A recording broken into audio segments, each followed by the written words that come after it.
My name's Nate Johnson. I'm the CEO and founder of GLCS, and this is the Driving Forward Podcast Tuesday Trip. Thanks for joining. Follow GLCS on LinkedIn and YouTube and all podcast platforms. Last week on another show, I heard a expert on fuel tax giving advice about fuel purchasing strategies. I disagreed strongly with some of these strategies. While this fuel purchasing strategist or fuel purchasing expert or IFTA tax strategist certainly knew what they were talking about in regards to tax, there was some advice that they gave, such as buying fuel in states with higher tax, just so you didn't have to necessarily pay that tax when it came due to file your IFTA tax. And that's just not something that I would advise to any of our customers at all. Typically, our advice to owner operators, to companies, is to purchase fuel at the cheapest rate possible. So that is going to be the cheapest net of IFTA possible. And any sort of strategy around trying to stabilize your IFTA tax filing is just unwise. Typically, you're going to want to be purchasing the cheapest fuel you possibly can. Now, if it's a cash flow issue that you're concerned at whenever you're filing your fuel tax, that you're not going to have enough cash to be able to pay that bill that you owe, that's a different discussion altogether than purchasing fuel in a particular location. So I wanted to take today and go over some ideas that small companies can use, really small or mid-sized companies can use to optimize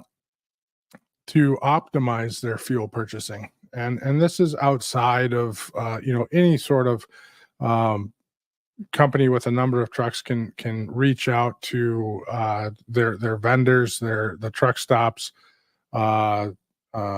to negotiate pricing and develop a fuel network to lower the cost to themselves. But if you're a one truck operation, a 10 truck operation, typically you're going to find this to be a little bit more of a struggle than if you have 100, 200 trucks. Lane density have a lot to do with that. Gallons purchased at one location has a lot to do with that. But there's some real cool applications out there today, none of which are sponsors to the Driving Forward podcast or GLCS. So I am going to talk about a few applications, or at least specifically one application, Mudflap. And I'm going to talk a little bit about ChatGPT and how that can potentially help you if you don't want to pay for Mudflap, and walk you through a few steps on how this might work, or simply just being aware of the net cost of diesel fuel outside of any application whatsoever. So with that being said, I'm gonna share my screen here, and just bear with me. I'm not the fastest at sharing my screen. So this is some fast data that I pulled together. It's not probably 100% accurate, but it's fairly close. I am not an IFTA expert, but I have run a number of trucks throughout my career, and I have filed a lot of quarterly tax reports. The actual cost of diesel, now I'm actually taking into account not only your state tax, but your state IFTA tax, but your federal diesel tax as well, which is just shy of 25 cents a mile, or 25 cents a gallon, excuse me. And I'm looking at the actual cost of diesel less your state IFTA and your federal diesel tax, just to get that actual cost of diesel. Uh, call outs here on the show that I was referencing earlier.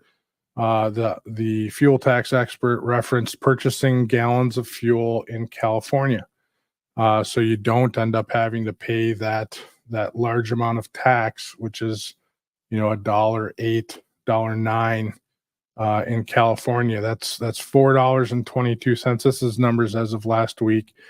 $4.22 a gallon in California on average for diesel.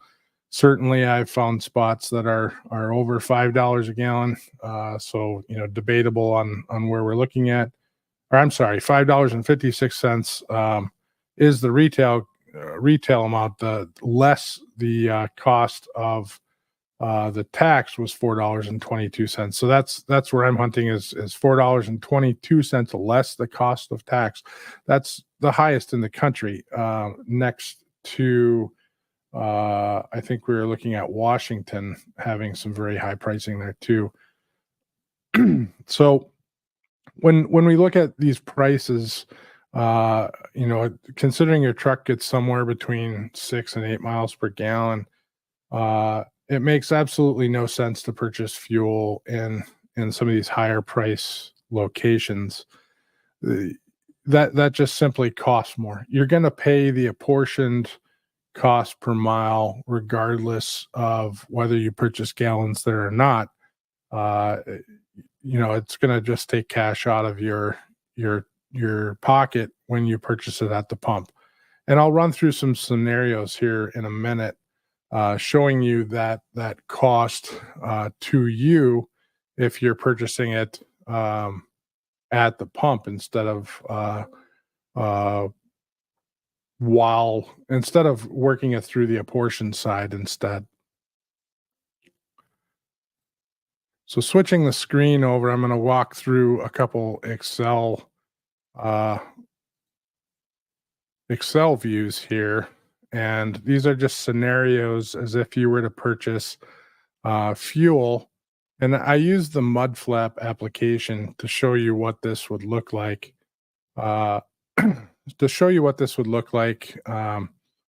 Through purchasing with mud flap and to purchase without mud flap. And I ran two separate programs here, one Minneapolis to Texas and one Minneapolis to Ontario, California. And let me share my screen this time instead of a application. Here we go. So here we have a Minneapolis to Texas scenario, and we have our truck coming in at an average of 7 miles per gallon. Just to explain what we're looking at, we're going to say we have 200 gallons in the truck. We only want to use 150 of those gallons at any given time.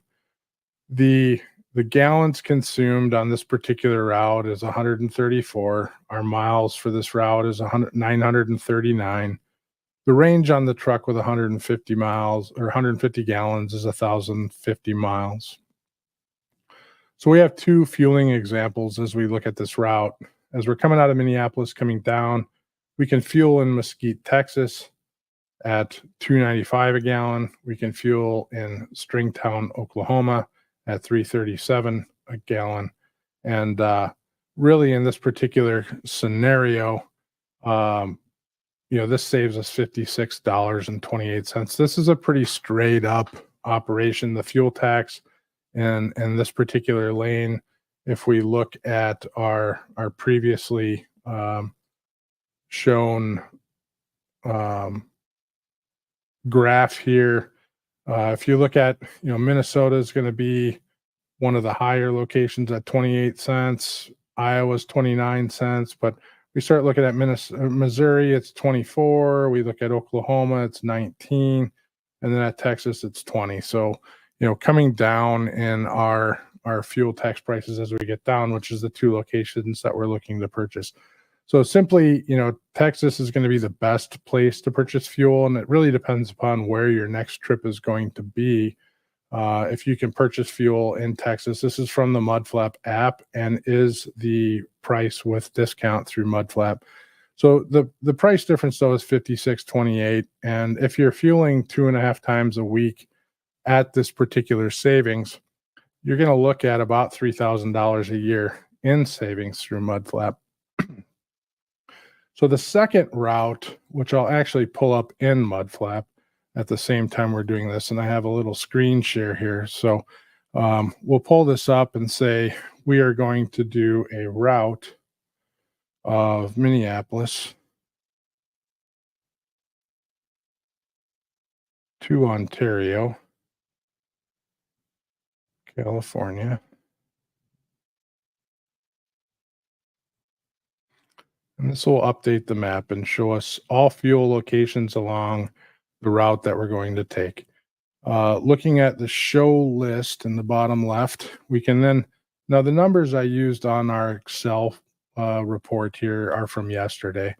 I just didn't want to go through and do this, but I can look at each location through this and say, okay, here is the holiday station. Let's say I need fuel now, and most of these reports, I'm assuming I have a full tank of fuel now anyway.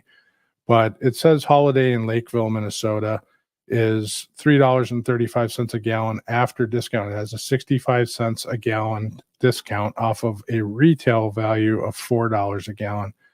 The less IFTA price, which is right here, if you can see it, less IFTA price is $3.06 a gallon.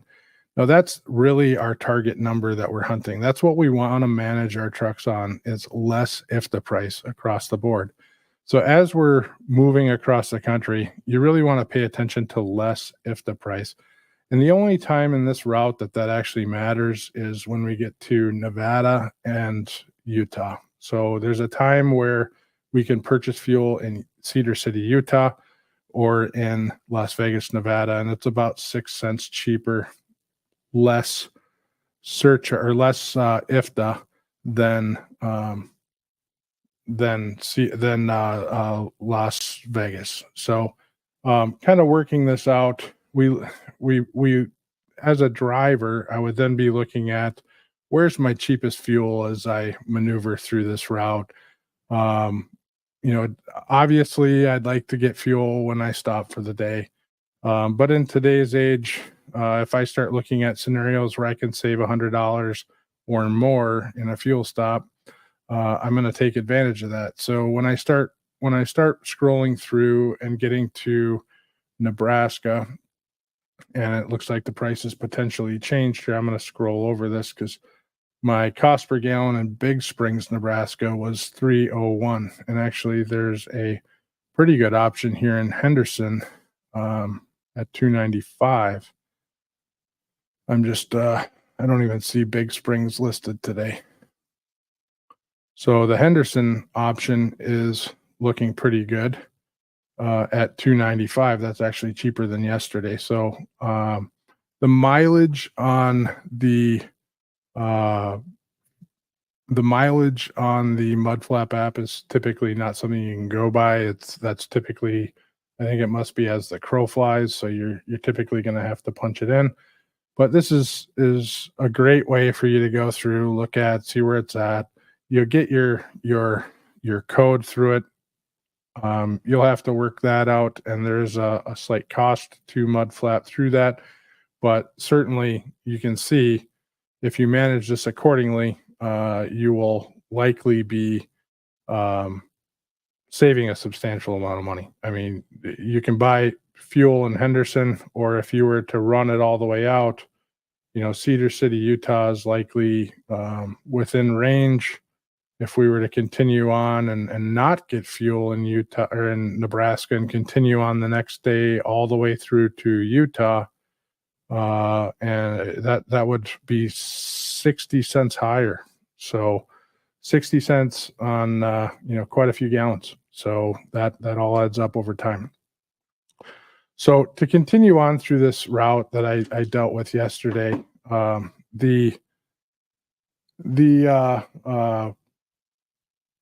the examples that I came up with was Big Springs, Nebraska.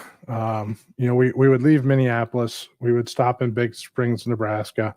We would end up breaking before then, and then starting the next day and coming into Big Springs, Nebraska, at 301 a gallon, purchasing approximately 100 gallons there, going to Colorado, purchasing 57 gallons.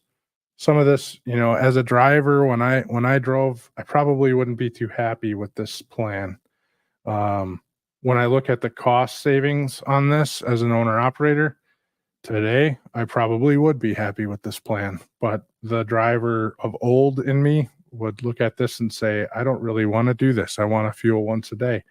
But when I get down to the number on this particular route, if I'm operating in this particular region of the country, I'd certainly be looking to execute on this type of thing. So getting out to Colorado, purchase 57 gallons roughly. Getting to Cedar City, Utah, purchasing 53 gallons. Then running into Ontario, my tanks will probably be at about 3/4 gallon. The second scenario I ran was just simply trying to run with minimal fuel, or minimal fuel stops. So running out that 150 gallons as close as I can, always trying to maintain about 50 gallons in my tanks on, once again, 200-gallon tanks, or 100 gallon tanks.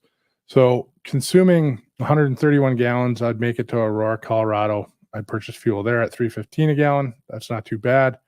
And then I would run it all the way into Fontana, California at 143 gallons at 510 a gallon. So substantial difference between those two purchases. Obviously, I think some of us would know that you'd want to stop in Las Vegas or somewhere else to buy fuel instead. But these are two substantially different comparison. Let me get rid of that. So technically, on the first route, if I were to fill up at the Utah rate, it would be a cost of $903.02 for fuel, because you are filling all the way up when you hit Colorado, which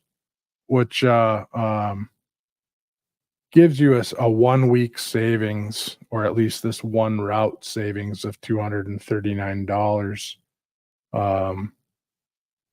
and 10 cents. So $239.10 times 50 is $12,000 a year.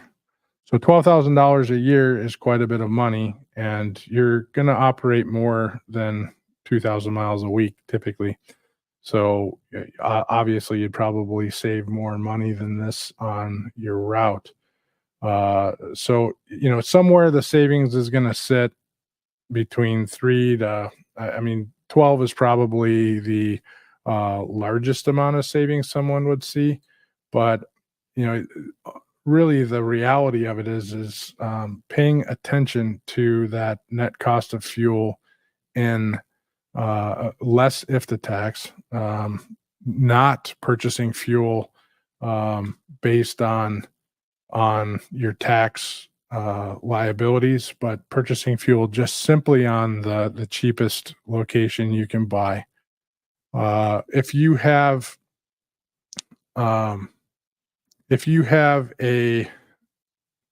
a larger fleet and you are not using a fuel optimization product similar to a Manhattan optimization fuel and route optimization product, or a Trimble expert fuel, there's other products as well. If you're not using one of those tools, they have some of the strongest return on investments in the industry. They pay for themselves very quickly. So look into them. They'll pay for themselves quickly. They're communicative to your drivers. They take into account your negotiations with your fuel vendors and your fuel cards, and your fuel network that you've established. So with that being said, fuel being one of the largest costs that a truck line has, these are all things that everyone should be aware of. And if you have any questions on fuel related items, or if you need any assistance in implementing one of those solutions or selecting one of those solutions, please feel free to reach out to Driving Forward at GLCS. We're happy to help. With that all being said, I hope we will not have a Tuesday trip next week. I hope everyone has a great holiday. This coming Thursday, we'll have our GLCS crew on the Driving Forward podcast, talking about a variety of different subjects. I'm looking forward to that. Next Thursday, the 28th, we will have a panel talking about 2023 year in review. That should be a great episode. We'll have a few teasers coming up on what sort of subjects will be presented. So with that in mind, stay curious, stay informed, and keep pushing the boundaries of what's possible. Until next time, drive forward with purpose and innovation.